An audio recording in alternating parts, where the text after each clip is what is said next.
Oras sa buong Pilipinas, 5 minuto makalipas ang ikawalo ng umaga at narito nang muli ang mga balita sa oras na ito. Most wanted person sa kasong lascivious conduct arestado sa Balete, Batangas. Mga kababaihan, sinanay para sa bagong oportunidad sa negosyo. Rider nasawi matapos masabit sa kable at masagasaan ng truck.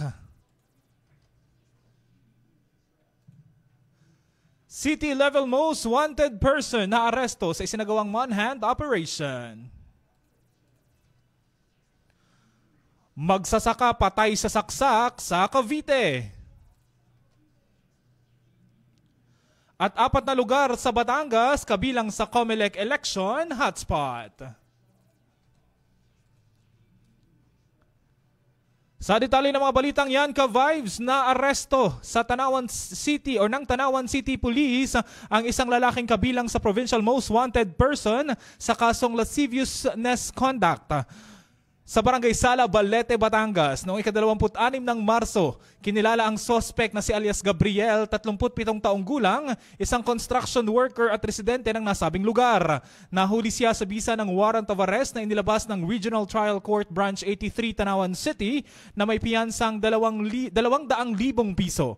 Ayon sa pulisya, nangyari ang insidente noong noong 2024 ng Hulyo sa Barangay Sala, at gumamit ng body camera sa operasyon upang matiyak ang maayos at transparent na pag-aresto. Samantala, nasa kustodiya na po ng Tanawan City Police Station ang suspect para sa kaukulang desisyon ng korte.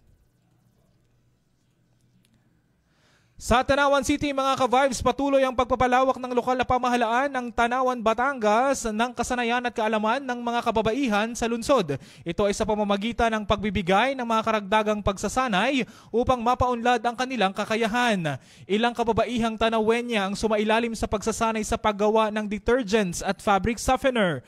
May layuning magpalakas ng kanilang kabuhayan at pagkakakitaan. Tumanggap din sila ng mga kagamitan para sa paggawa ng naturang mga produkto na maaari nilang gawing negosyo. Inaasahan na sa pamamagitan ng programang ito, magkakaroon sila ng mas maayos na kita at makakatulong sa kanilang pamilya.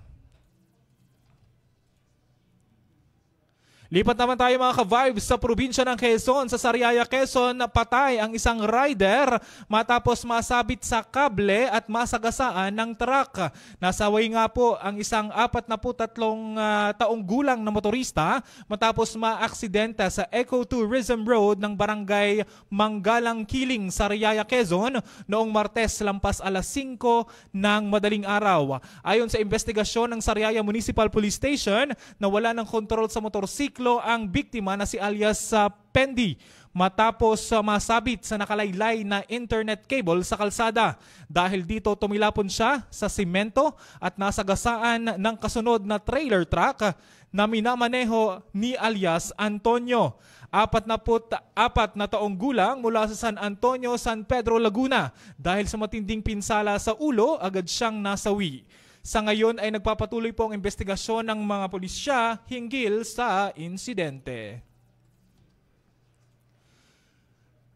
Samantala, sa Santo Tomas City, Batangas, nakakulong na ang isang lalaki matapos mahuli sa manhunt operation ng mga otoridad sa Barangay San Pedro, Santo Tomas City, Batangas noong ika-24 ng Marso, pasado alas 5 ng hapon. Kinilala ang suspect na si alias Angelito na itinuturing na city-level most wanted rank number 1 dahil sa kasong sexual assault. Sa ngayon ay nasa kustodiya na rin siya ng pulisya at mahaharap sa kasong sexual assault na may piyansang umaabot sa mahigit 120,000 pesos. Sa Cavite naman mga ka-vibes, patay ang isang magsasaka matapos pagsasaksakin na sa isang sakahan sa sitio Bagong Silang, Barangay Santiago, General Trias City, Cavite. Matapos umano ang isang mainitang pagtatalo. Ayon sa investigasyon ng General Trias City Police Station, nagkaroon ng alitan sa pagitan ng biktima at ng suspect matapos umano itong mapikon sa isang biro. Dahil dito, nagtulungan ang sospek at ang kanyang kapatid upang bugbugin ang biktima. Sa kasagsagan ng suntukan, kumuha ng kutsilyo si alias Lakas mula sa kanilang kubo at sinaksak ang biktima sa leeg.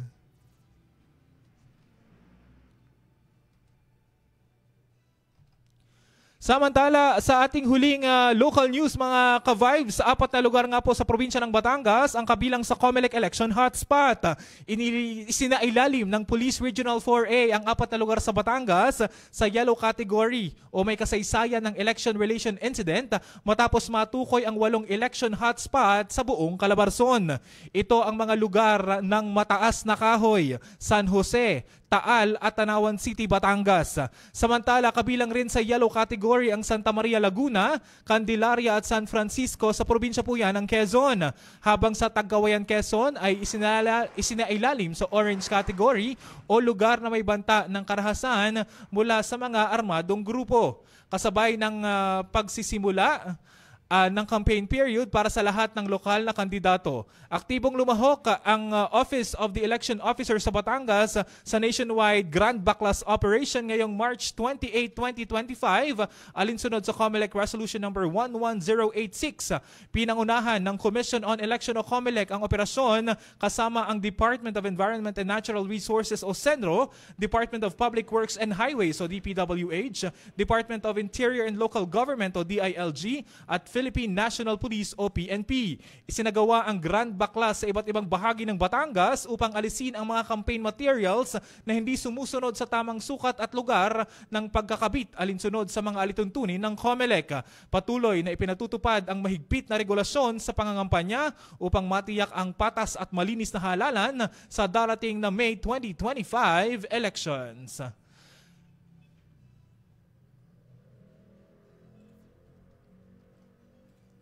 Samantala mga ka-vibes, muling magtataas po ang presyo ng gasolina, diesel at kerosene sa susunod na linggo. Naaabot mula 75 centavos hanggang 1 peso and 35 centavos kada litro. Ayon sa Department of Energy, ito na ang ikalawang sunod na linggo ng pagtaas bunsod ng mga pandaigdigang issue tulad ng parusa ng US sa Iran, tensyon sa Russia, Ukraine at banta ng taripa sa mga bansang bumibili ng langis mula Venezuela.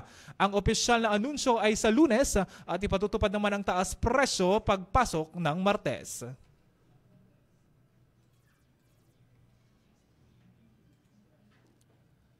At yan ang mga ka-vibes sa mga balitang lokal na dapat nyong malaman ngayong umaga o galing nakatutok dito lamang sa GV 99.9 para maging GV informed at GV updated sa mga kaganapan sa loob at labas ng lalawigan. Ako po ang inyong naging tagapaghatid balita, ang inyong DJ Joey Boy para sa GV News Express.